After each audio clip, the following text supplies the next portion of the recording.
वतन, है वतन, मेरे वतन।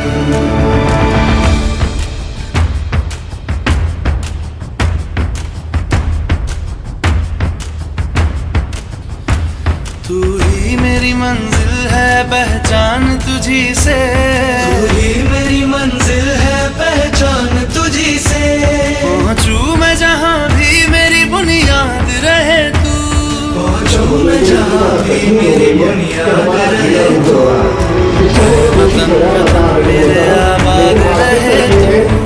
मैं जहां रहूं जहां याद रहे तू। मेरे वतन, मेरे वतन, बोला जाना बहुत ज़्यादा सही नहीं हो पाता है, क्योंकि जमीनी आधार पर काम करने वाले ये सब तो उनको करवाने वाला इंसान हूँ, इसलिए मैं सबको बोलता हूँ। और एक बार इन लोगों में भरना दिया जाए हमारे जो वापिस आता हूँ उनके बीच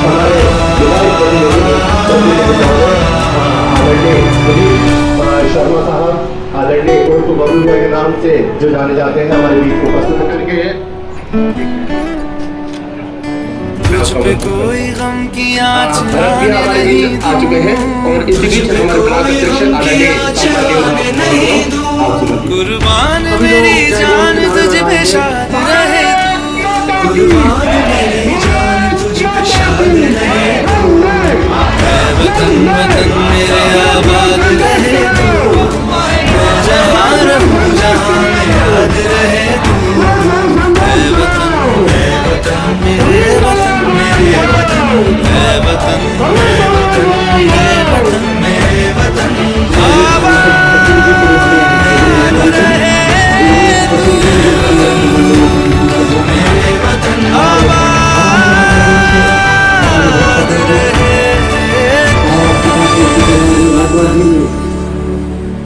हमारे साथ में एक साहू जी मेरे वतन आबाद रहे तू। हरे ओम नमस्ते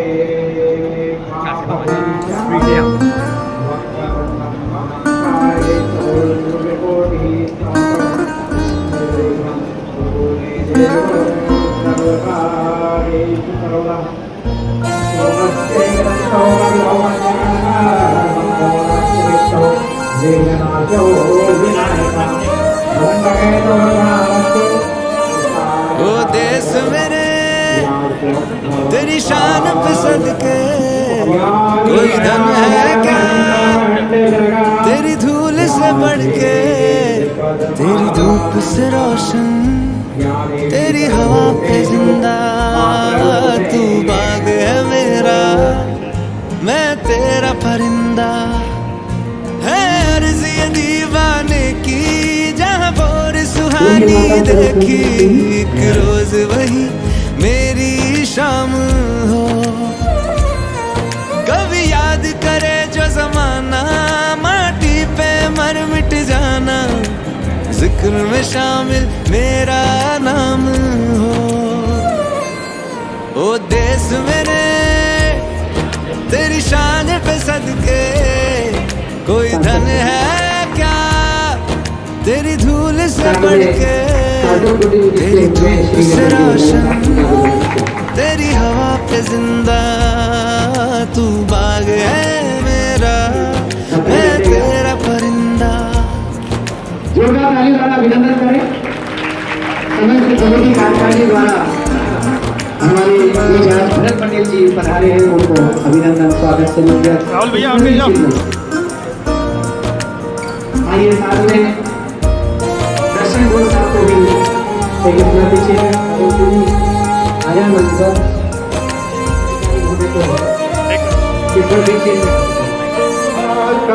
चल तेरा रहे रंग बिरंगा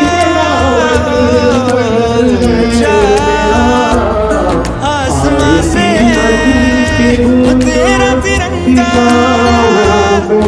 जीने की इजाजत दे दे, या हुक्म शहादत दे दे। मंजूर हमें जो भी तू चुने। रेशम का हो मधुशाला या कफन सिपा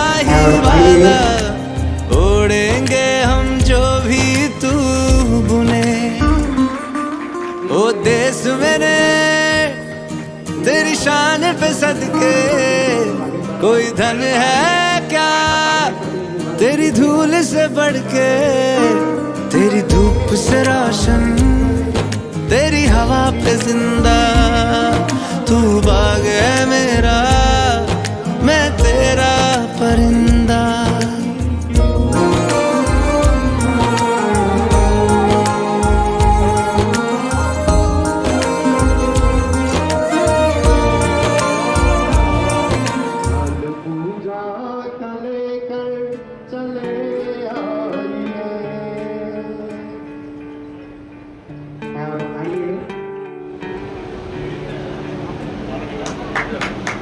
अपना है दिल ये अध्यापन कराकर बच्चों को काबिल बनाया। भाई साहब सामने देखिए, भाई साहब सामने पटेल जी हमारे सुनील किया। ऐसे जागो रे साथियों, कैलाश नारायण जी जाटा साहब बहुत बढ़ाने बच्चों दुनिया की आंखें प्राथमिक विद्यालय भागपुरा को उपराष्ट्रपति अभिषेक गाना है। लहरा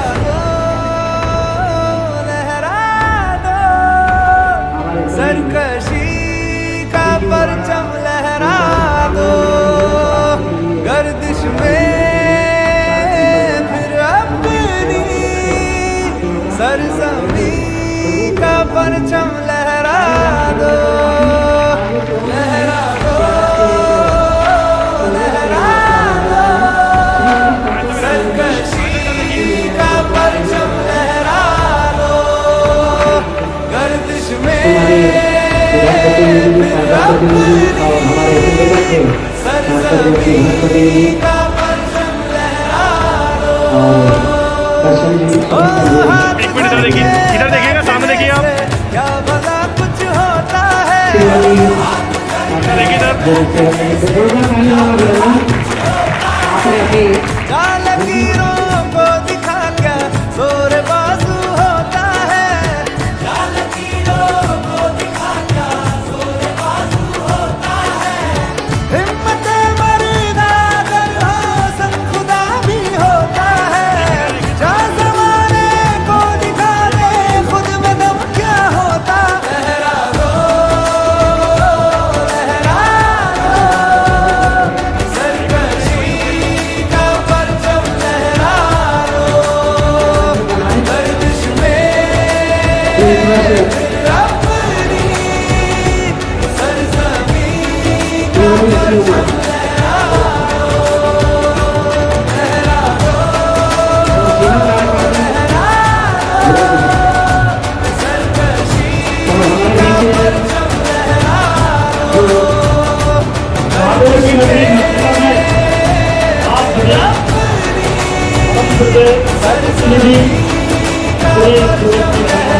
हमारे सांसद प्रतिनिधि परमानिधि भैया भंडारी और अध्यापकों के मध्या परम आदरणीय परम श्रद्धेय श्री भरत जी पटेल और हमारे समाज के संभागीय अध्यक्ष हमारे बड़े भैया परम आदरणीय श्री दर्शन और जी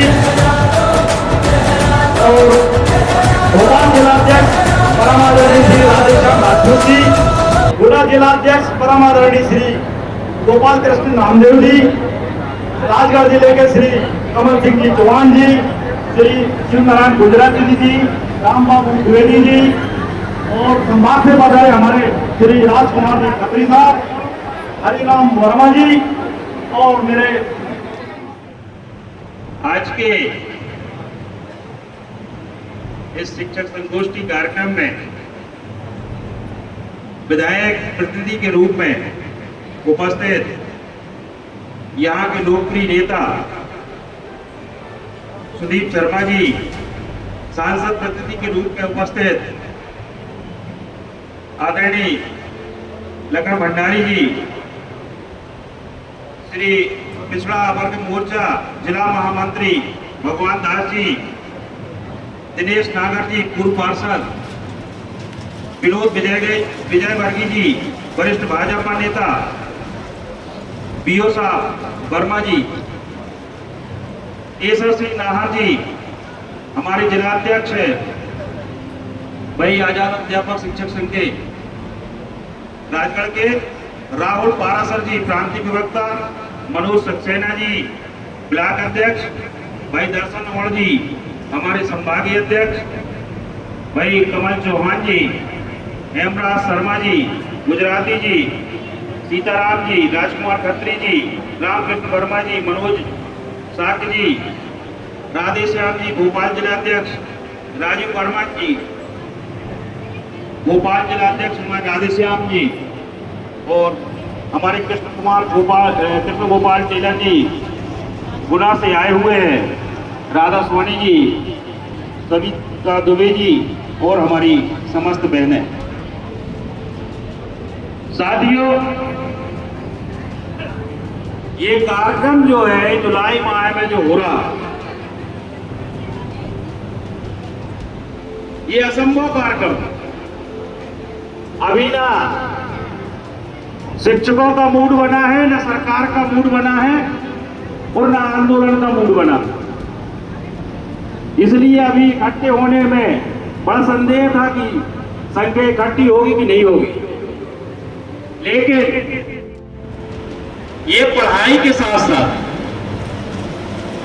मध्य प्रदेश का कर्मचारियों में सबसे ज्यादा आंदोलन में पारंगत संपर्क बैठा हुआ है। जब से 1997-98 में भर्ती हुई है, कोई ऐसा मध्य प्रदेश में नेता नहीं हुआ होगा जिससे इनका आमना सामना नहीं हुआ होगा।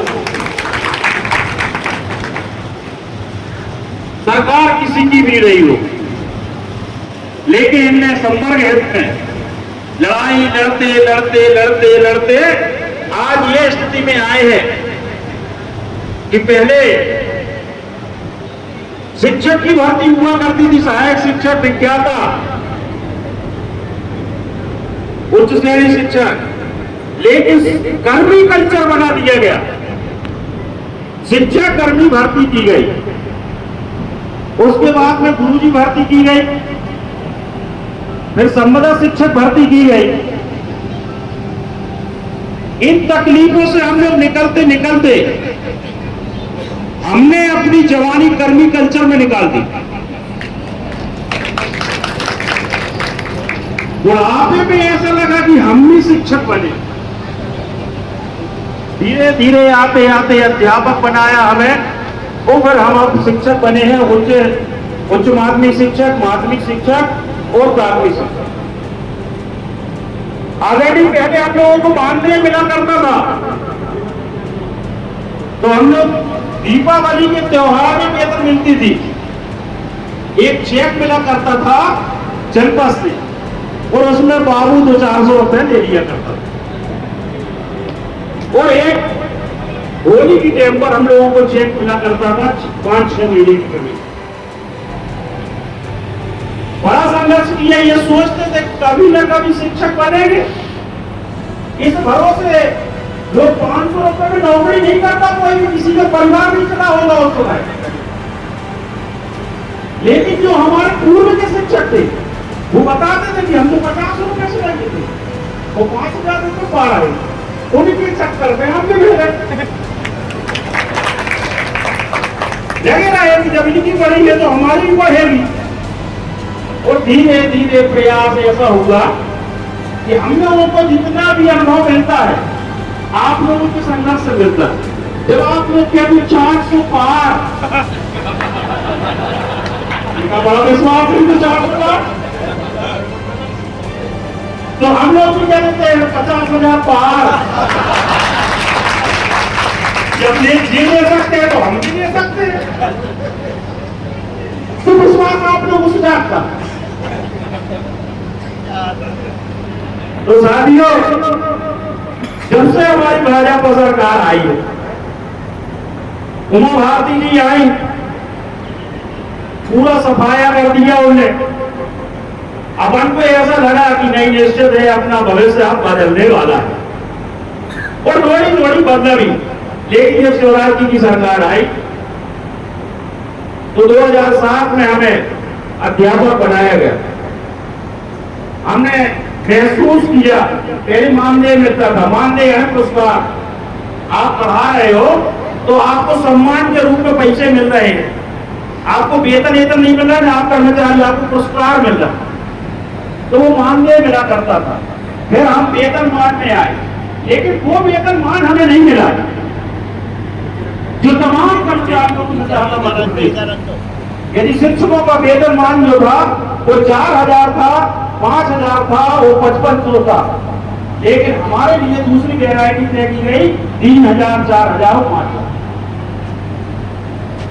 उसमें बहुत ज्यादा अंतर हुआ, फिर संघर्ष करना पड़ा। फिर हमारा वेतनमान जो है 74-40 जो हमारा प्राथमिक शिक्षक, इसका 74-40 करने के लिए ये मानेंगे कि संघर्ष हम लोगों ने किया है, लेकिन शिवराज जी ने जब दिया है छप्पर फाड़ के दिया। किसी प्रदेश के पहले मुख्यमंत्री ऐसे रहे होंगे कि उनके पिता का इलाज बॉम्बे में हो रहा था, तो छठवें वेतनमान की घोषणा उनके दूसरे राज्य से जाकर के छठवें वेतनमान की घोषणा अध्यापकों की की गई। इतिहास में ऐसा पहली बार रहा होगा। लाख रुपए ऐसे होता है तो उसको 40% राशि से पेंशन मिलती है। अभी सहन कर रहे हैं, लेकिन अभी भी हमारे साथियों की बलि चढ़ती चली जा रही है, जो हमारे लिए बहुत तकलीफ देह है। आज जो रिटायर हुए हैं,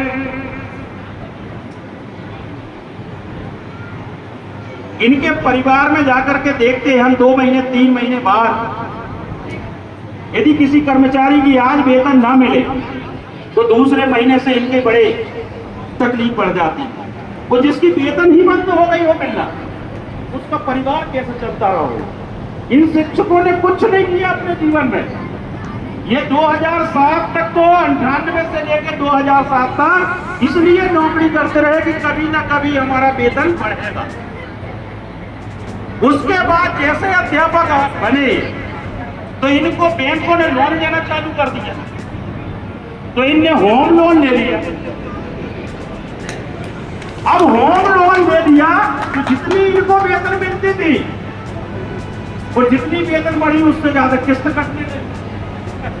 अब किस्त करते करते होम लोन लिया, तब तक इनका बेटा बड़ा हो गया। अब बेटा बड़ा हो गया, फिर बच्ची बड़ी हो गई। अब इनकी शादी की व्यवस्था के लिए इनको फिर से लोन लेने की जरूरत पड़ी। तो पहले लिया होम लोन और फिर ले लिया पर्सनल लोन। अब इनसे कहो कि तुम्हारी वेतन कल से बंद कर दीजिए। इनको 2006 वाले को 18 में प्रोन्नति मिल जाने थी, 19 निकल गया, 20 निकल गया, 21 निकल गया, 22 निकल गया, 23 निकल गया, 24 आ गया। लेकिन ये आंदोलन में इसलिए नहीं उतरे कि जो आंदोलन में उतरेंगे इनका वेतन कटेगा, इनकी किस्त कैसे पड़ेगी। ये 5-6 साल से अपना नुकसान सहन कर रहे हैं।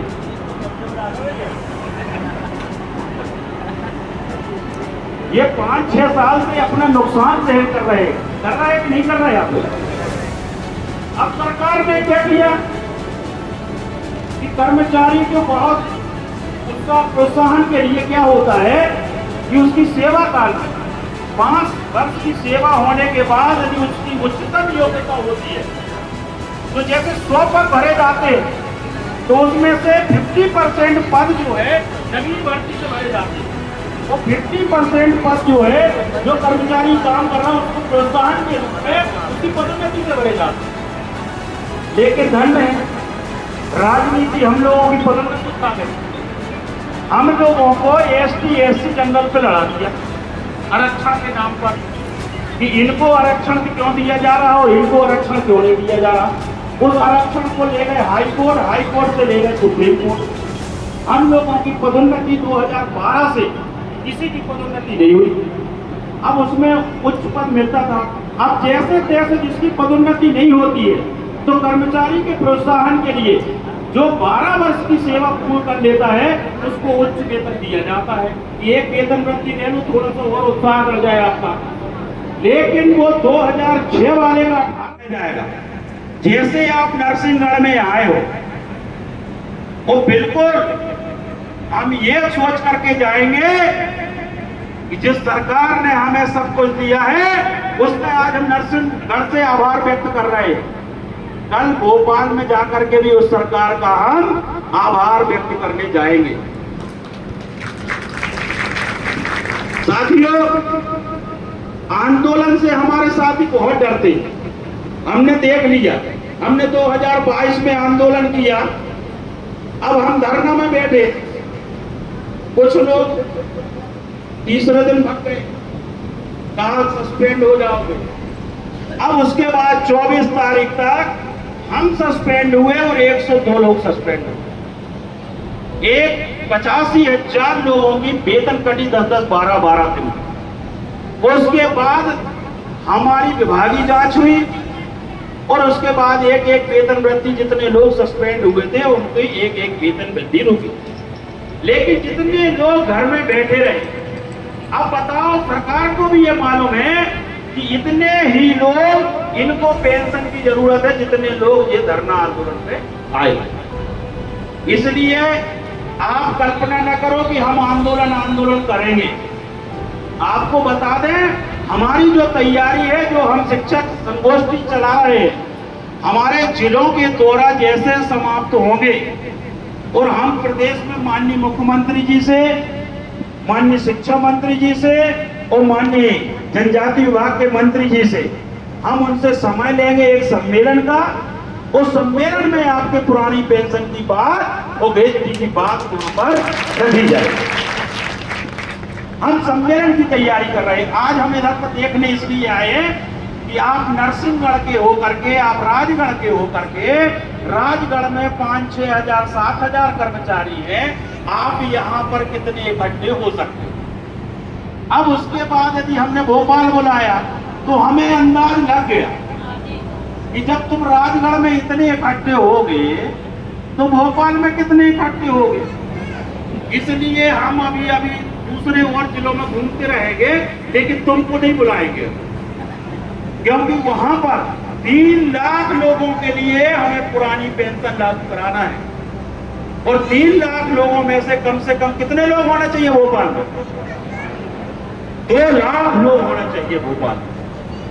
और नेता को भी यही लगता है, कभी भी होता है किसी भी, आप सोचते हो कि मुख्यमंत्री हमारी ये बात नहीं मान रहे, मंत्री हमारी ये बात नहीं मान रहे, वहां पर समस्या ये उत्पन्न होती है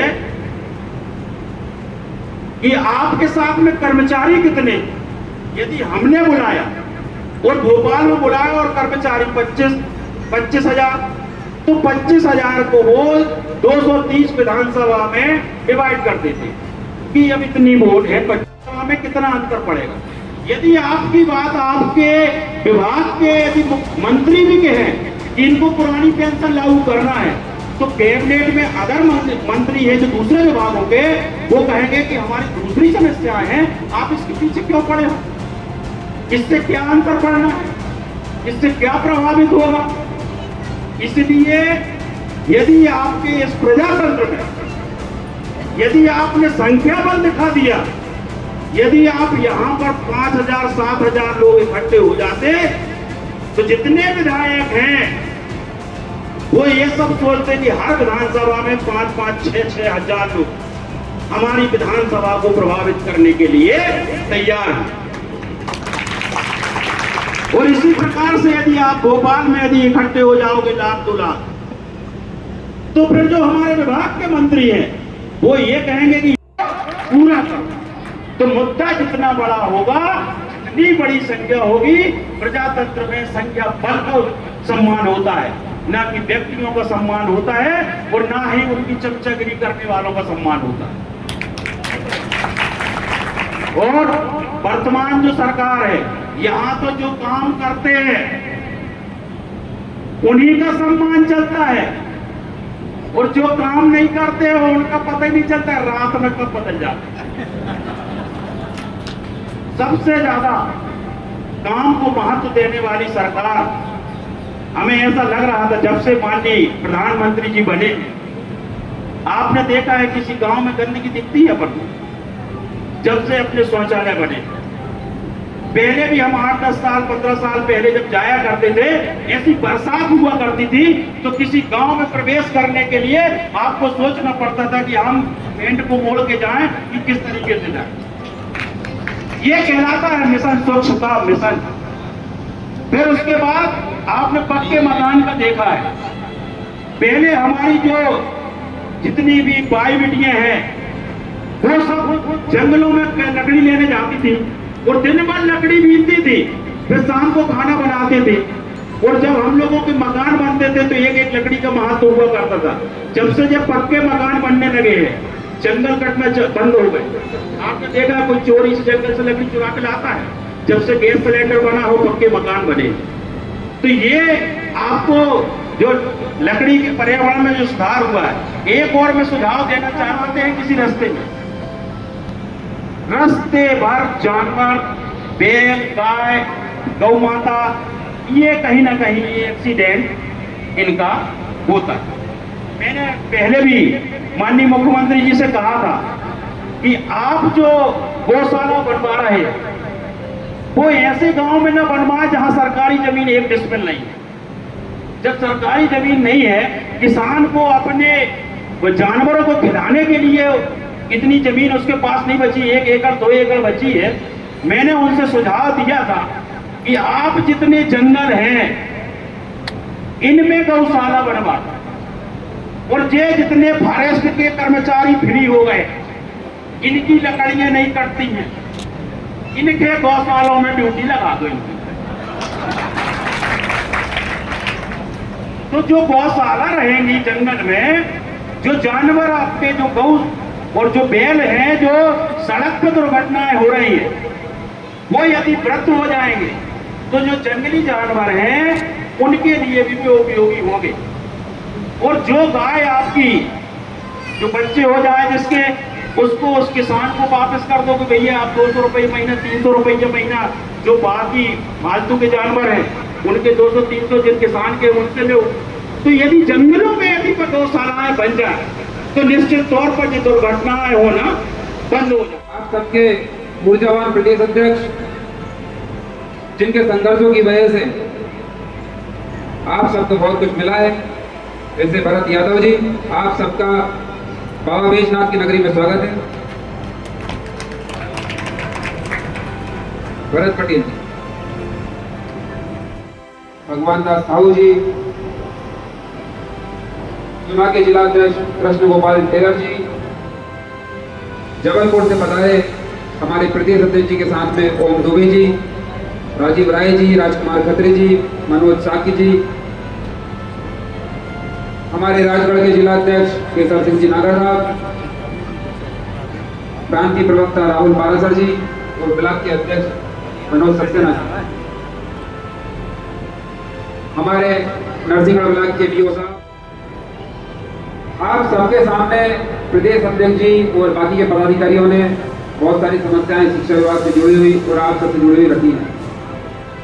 उनके रूप में मैं आप सबसे अवगत हूँ और आप सबने जो मांग रखी है ये मैं उन्हें भी बताऊंगा। हमारे क्षेत्रीय सांसद जी आदरणीय रोडमल जी नागर को उन्हें भी हम ज्ञान देंगे। प्रदेश अध्यक्ष जी हमारे भरत जी पटेल साहब बता रहे थे जब हम मंच पर बैठे चर्चा कर रहे थे कि हमारे एक शिक्षक के अभी जो रिटायर हुए हैं उन्हें 1100 रुपये पेंशन मिलेगी। 1100 रुपये रिटायर है, बहुत जरूरत पड़ेगी, पेंशन बहुत छोटी है। तो हम सब लोग भी पूरी पार्टी और संगठन के माध्यम से आप सबको सहयोग करेंगे। आप जो मांगे कि आपको जो भी सुविधाएं मध्य प्रदेश सरकार के माध्यम से मिल सकती हैं वो पूरी दिलवाई जाए। हमारे प्रदेश अध्यक्ष जी बता रहे थे, पूरी उम्मीद है, पूरी अपेक्षा है, जैसा कि हमारे पूर्व वक्ता छाप लगी हुई है, हम तो यही चाहेंगे कि छाप आपके ऊपर हमेशा लगी रहे और हमारी तरफ से हम पूरा प्रयास करेंगे कि आपको जो भी सुविधाएं हैं, ओल्ड पेंशन स्कीम हो, ग्रेच्युटी हो और भी अन्य विभिन्न जो मांगे हैं वो हम पूरा प्रयास करेंगे आप सबको दिलवाने के लिए। लेकिन मैं आप सबके सामने एक निवेदन, खबर तो उसी की रहेगी, बाकी चीजें तो आपकी ड्यूटी करना है, वो तो आपको करना ही पड़ेगी। तो उसके माध्यम से आप सबसे एक निवेदन करना चाहूँगा कि सरकारी स्कूलों की जो दुर्दशा है उसमें सुधार करने के लिए प्रयास सरकार ने चालू कर दिए हैं। बहुत से विभिन्न स्कूल, पीएम राइस हो, पीएम श्री हो, मॉडल स्कूल हो, उसके माध्यम से बहुत सारी अन्य अन्य योजनाओं के माध्यम से स्कूलों को उन्नयन कार्य कराया जा रहा है। लेकिन जब तक आप सबका पूरा सहयोग नहीं मिलेगा, शिक्षा के स्तर में सुधार करने के लिए वहाँ के स्कूल की बिल्डिंगों में भी जो कोई कमियां हैं उन सबको स्थानीय स्तर पे हमारे स्थानीय जनप्रतिनिधियों के माध्यम से सुधार करवाने के लिए इसमें भी आप सबका बहुत बहुत सहयोग अपेक्षित है। बाकी हम आपको पूरा भरपूर विश्वास दिलाते हैं। आप शिक्षकों के साथ साथ होंगे, उसके बाद में आप हमें पे ये दबाव बनाएंगे कि आपको हमारा सहयोग करना पड़ेगा। हम तो वैसे ही आपके साथ में हैं और हमेशा आपके साथ में बने रहेंगे। आप सबने जो प्रेम और स्नेह दिया, इस कार्यक्रम में बुलाकर मान सम्मान दिया, उसके लिए मैं बहुत बहुत आभारी हूँ। और मैं पुनः आपको एक बार विश्वास दिलाता हूँ कि जितने भी आप सब लोगों ने जो मांगे रखी है उनको सरकार के सामने ले जाने का काम पूरी ईमानदारी के साथ में करेंगे। जय हिंद, जय भारत। बहुत बहुत धन्यवाद आदरणीय विधायक प्रतिनिधि महोदय बबलू भैया का। और उन्होंने जो बात कही है, हमें पूर्ण विश्वास है कि हमारी जो भी